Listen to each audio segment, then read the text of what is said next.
Because of Winn-Dixie. Chapter 21. After I got Otis convinced to come, the rest of getting ready for the party was easy and fun.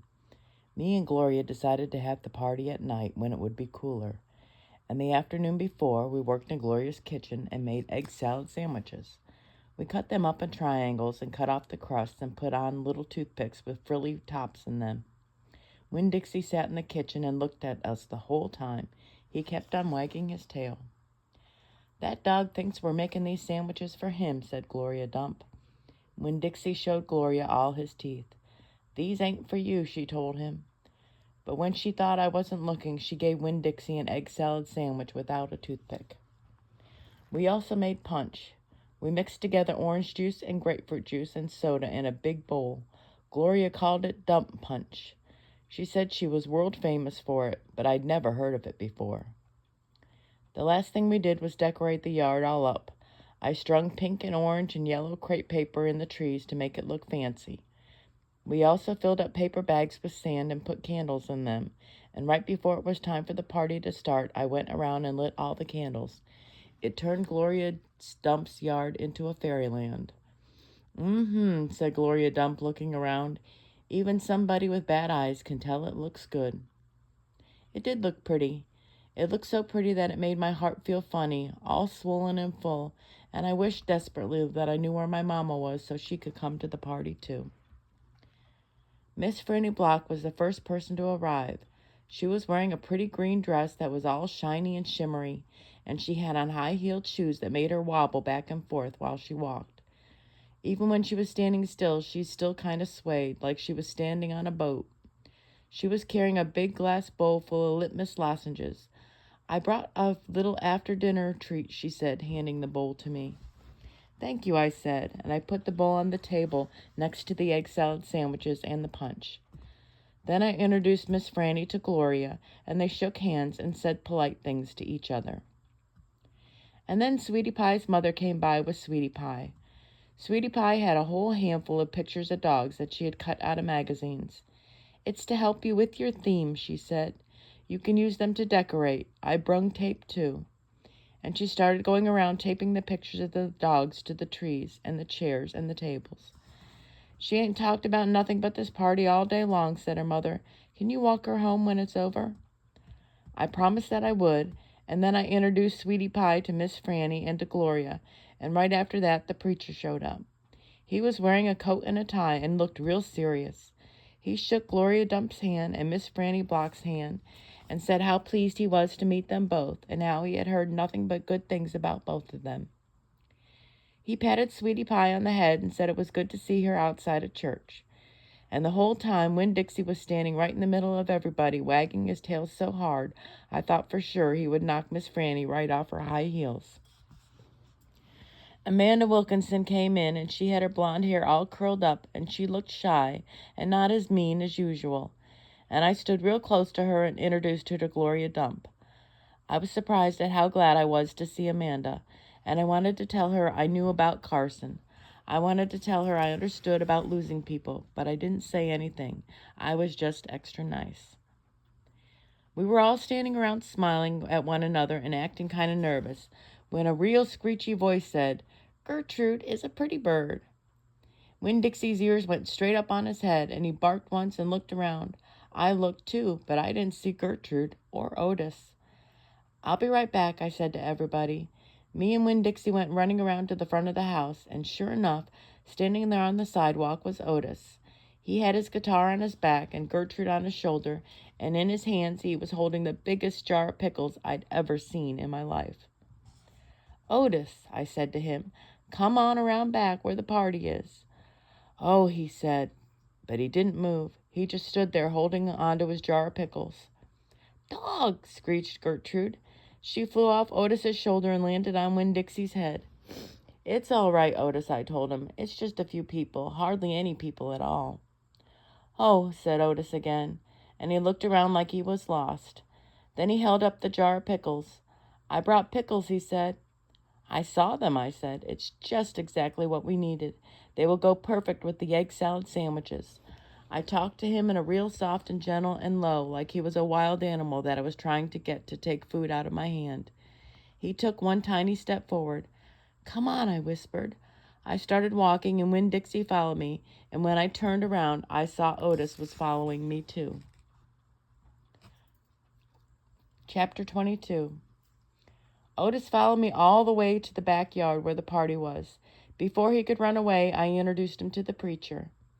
"Daddy," I said, "this is Otis. He's the one who runs Gertrude's Pets. He's the one who plays the guitar so good." "How do you do?" said the preacher.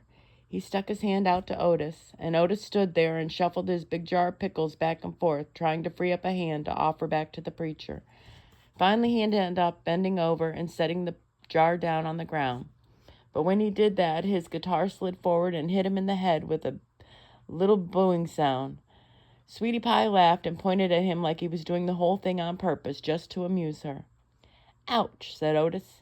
He stood back up and took the guitar off his shoulder and put it down on the ground next to the jar of pickles. And then he wiped his hand on his pants and stuck it out to the preacher, who took it and said, "It sure is a pleasure to shake your hand." "Thank you," said Otis. "I brought pickles." "I noticed," said the preacher. After the preacher and Otis were done shaking hands, I introduced Otis to Miss Franny Block and to Amanda. And then I introduced him to Gloria Dump. Gloria took his hand and smiled at him, and Otis looked right into her eyes and smiled back. He smiled big. "I brought pickles for your party," Otis told her. "And I'm so glad," she said. "It just ain't a party without pickles." Otis looked down at his big jar of pickles. His face was all red. "Opal," said Gloria, "when are them boys getting here?" "I don't know," I said. I shrugged. I told them what time we were starting. What I didn't tell her was that they probably weren't coming because they were afraid to go to a party at a witch's house. "Well," said Gloria, "we got egg salad sandwiches, we got dump punch, we got pickles, we got dog pictures, we got litmus lozenges, and we've got a preacher who can bless this party for us." Gloria Dump looked over at the preacher. He nodded his head at Gloria and cleared his throat and said, "Dear God, thank you for warm summer nights and candlelight and good food, but thank you most for friends. We appreciate the complicated and wonderful gifts you give us in each other, and we appreciate the task you put down before us of loving each other the best we can, even as you loved us. We pray in Christ's name. Amen." "Amen," said Gloria Dump. "Amen," I whispered. "Gertrude," croaked Gertrude.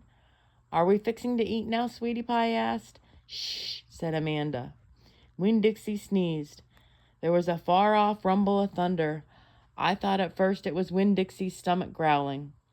"It ain't supposed to rain," said Gloria Dump. "They didn't predict no rain." "This dress is silk," said Miss Franny Block. "I cannot get it wet." "Maybe we should go inside," said Amanda. The preacher looked up at the sky, and just then the rain came pouring down. Chapter 23. "Save the sandwiches," Gloria Dump yelled to me. "Save the punch." "I got my dog picture," screamed Sweetie Pie. She went running around, tearing them off the trees and the chairs. "Don't worry," she kept shouting. "I got 'em." I grabbed the platter of egg salad sandwiches, and the preacher grabbed the punch, and we ran into the kitchen with them. And when I ran back outside, I saw that Amanda had hold of Miss Franny Block and was helping her into the house. Miss Franny was so teetery in her high heels that the rain would have knocked her right over if Amanda hadn't held on to her. I grabbed Gloria Dump's arm. "I'm all right," she said, but she put her hand on my arm and held on to me tight. I looked around the garden before we left. All the crepe paper was melted and the candles were out. And then I saw Otis. He was standing there by his jar of pickles, looking down at his feet.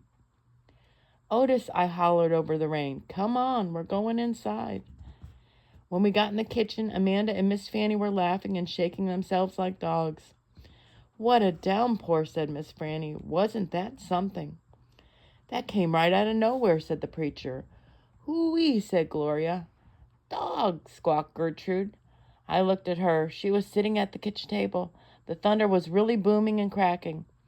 "Oh, no," I said. I looked around the kitchen. "Don't worry," said Sweetie Pie. "I saved them dog pictures. I got them right here." She waved around her a wad of magazine pages. "Where's Winn-Dixie?" I shouted. "I forgot about him. I was just thinking about the party, and I forgot about Winn-Dixie. I forgot about protecting him from the thunder." "Now, Opal," the preacher said, "he's probably right out in the yard, hiding underneath the chair. Come on, you and I will go look." "Hold on," said Gloria Dump. "Let me get you a flashlight and some umbrellas." But I didn't want to wait. I went running out in the yard, and I looked under all the chairs and around the bushes and the trees. I called his name real loud. I felt like crying. It was my fault. I was supposed to hold on to him, and I forgot. "Opal," I heard the preacher call. I looked up, and he was standing on the porch with Gloria, and Dunlap and Stevie Dewberry were standing there too. "Your guests are here," the preacher said. "I don't care," I hollered. "Come on up here," Gloria Dump said, her voice all hard and serious. She shone her flashlight out at me. I walked up on the porch, and she handed me the flashlight. "Tell these boys hey," she said. "Tell them you're glad that they came, and you would be right back just as soon as you find your dog." "Hey," I said, "thank you for coming. I just gotta find Winn-Dixie, and then I'll be right back." Stevie stared at me with his mouth wide open. "You want me to help?" Dunlap asked. I shook my head. I tried not to cry. "Come here, child," Gloria Dump said. She reached for me and pulled me close to her and whispered in my ear, "There ain't no way you can hold on to something that wants to go. You understand? You can only love what you got while you got it." She squeezed me hard. "Good luck now," she called as me and the preacher stepped off the porch and out into the rain. "Good luck," Miss Franny called from the kitchen. "That dog ain't lost," I heard Sweetie Pie holler to somebody inside. "That dog's too smart to get lost." I turned around and looked back, and the last thing I saw was the porch light shining on Dunlap Dewberry's bald head. It made me sad, him standing on Gloria's porch, his bald head glowing. Dunlap saw me looking, and he raised up his hand and waved to me. I didn't wave back. Chapter 24. Me and the preacher started walking and calling Winn-Dixie's name. I was glad it was raining so hard, because it made it easy to cry. I cried and cried and cried, and the whole time I was calling for Winn-Dixie. "Winn-Dixie," I screamed. "Winn-Dixie," the preacher shouted. And then he whistled loud and long, but Winn-Dixie didn't show up.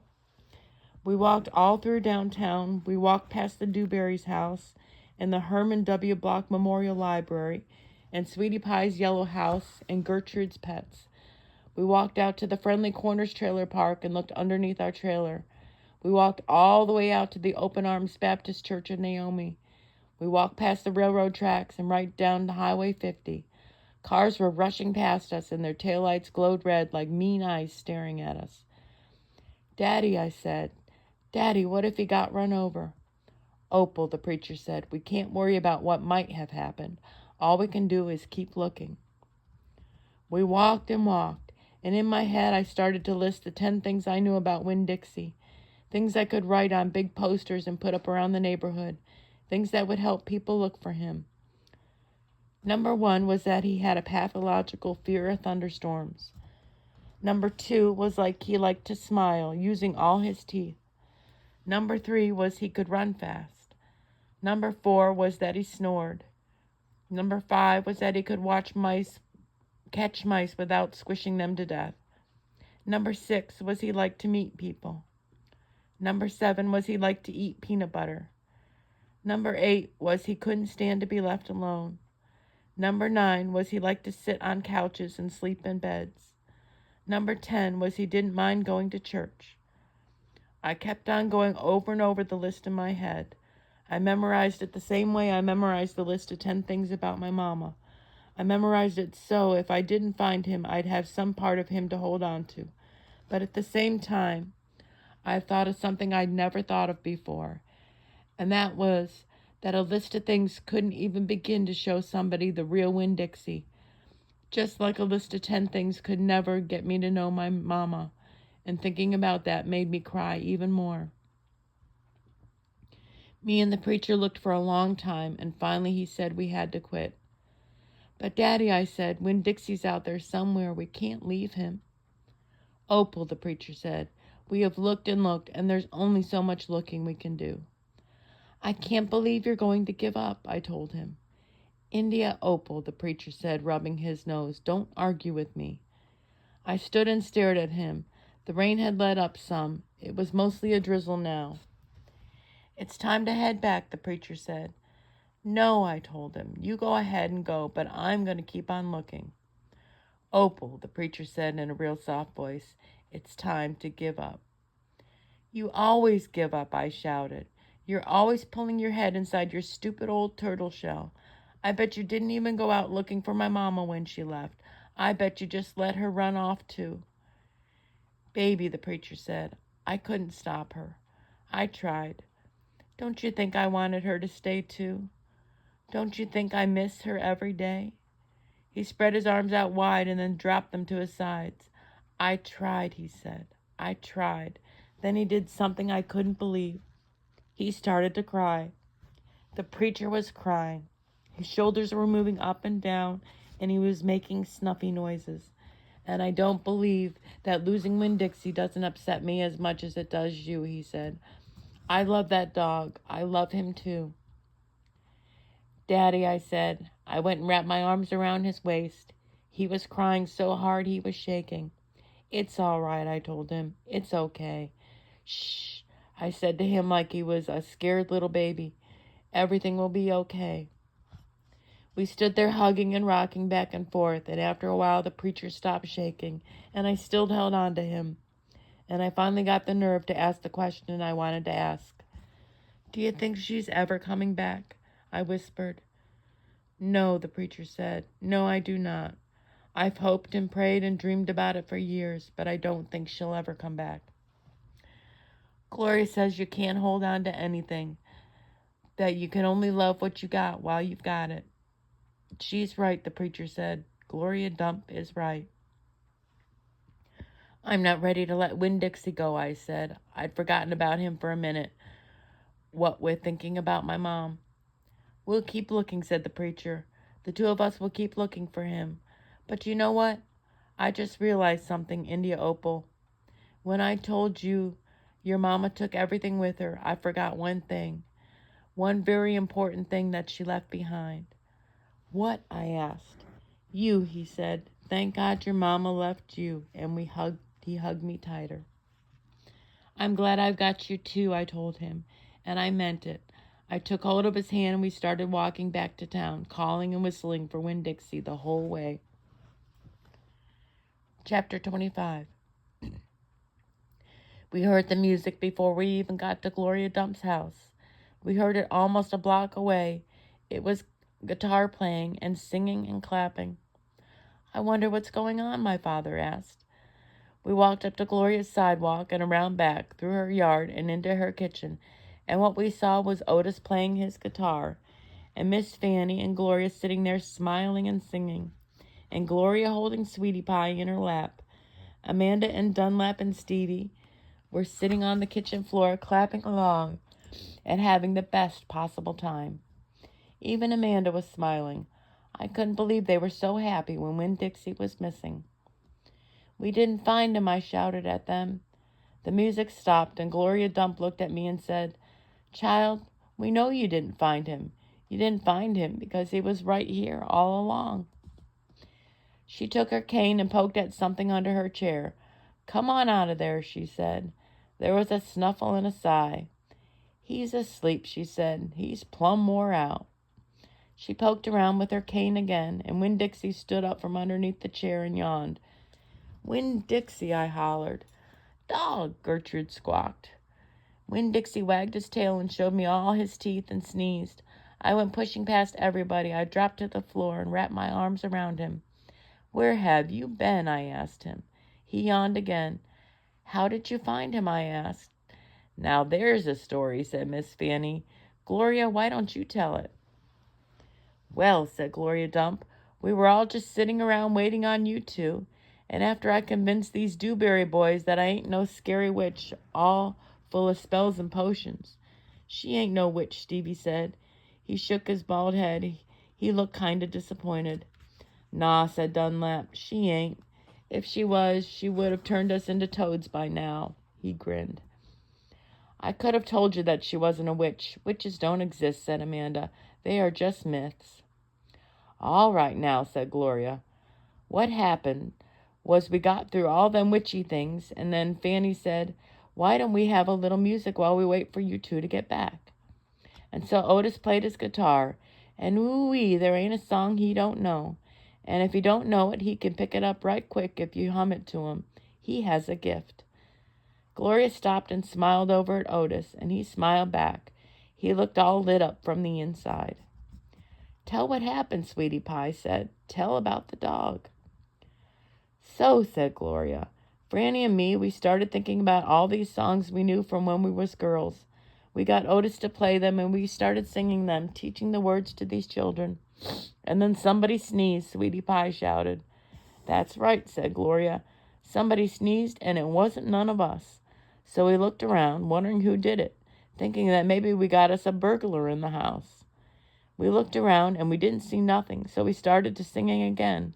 And sure enough, there was another big achoo, sounding like it was coming from my bedroom.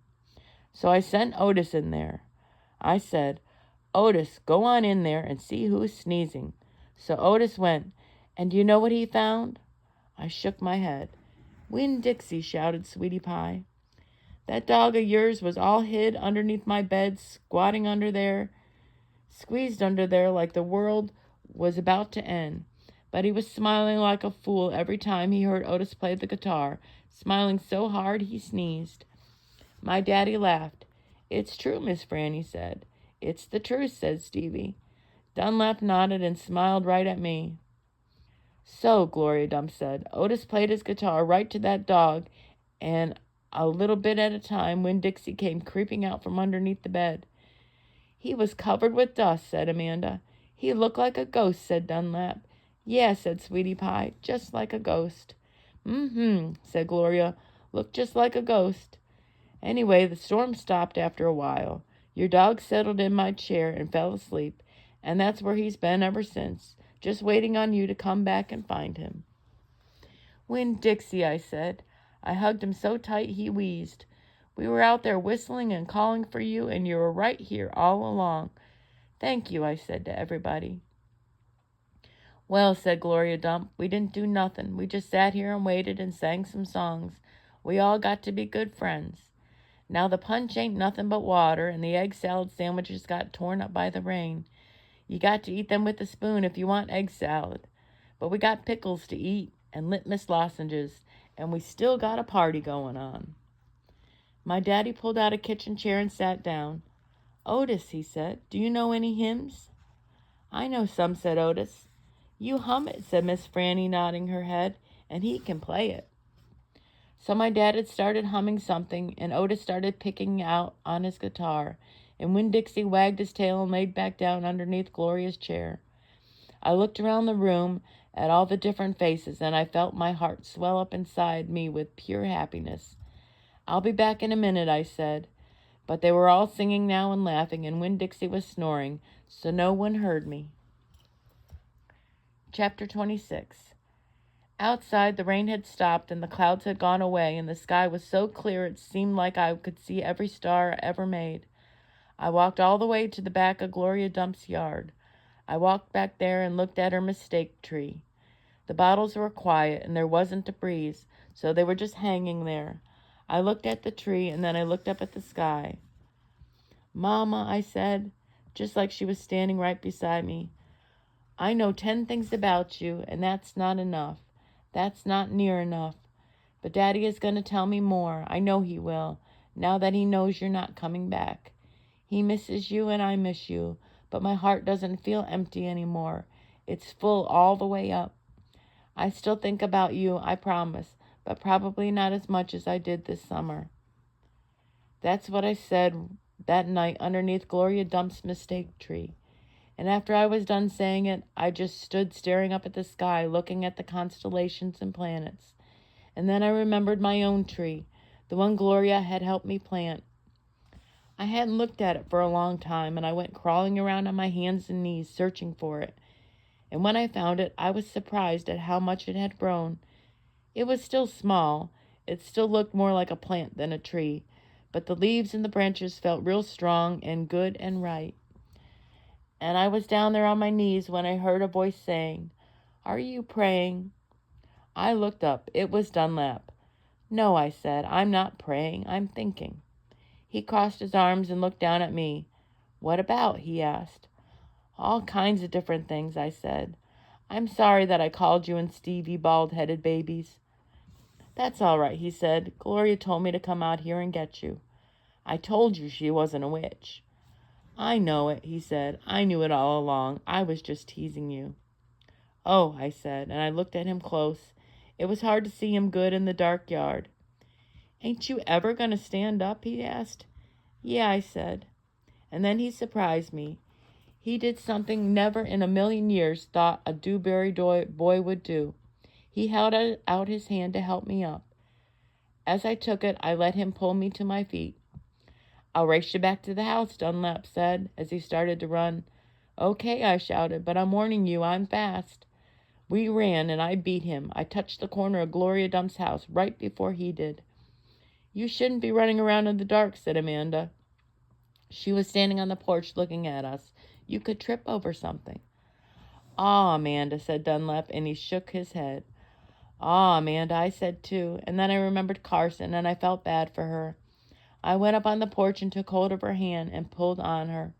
"Come on," I said. "Let's go inside." "India Opal," Daddy said when me and Amanda and Dunlap walked in. "Are you here to sing some songs with us?" "Yes, sir," I said. "Only I don't know that many songs." "We'll teach you," he said. He smiled at me real big. It was a good thing to see. "That's right," said Gloria Dump. "We will." Sweetie Pie was still sitting in her lap, but her eyes were closed. "Care for a litmus lozenge?" Miss Franny asked, passing me the bowl.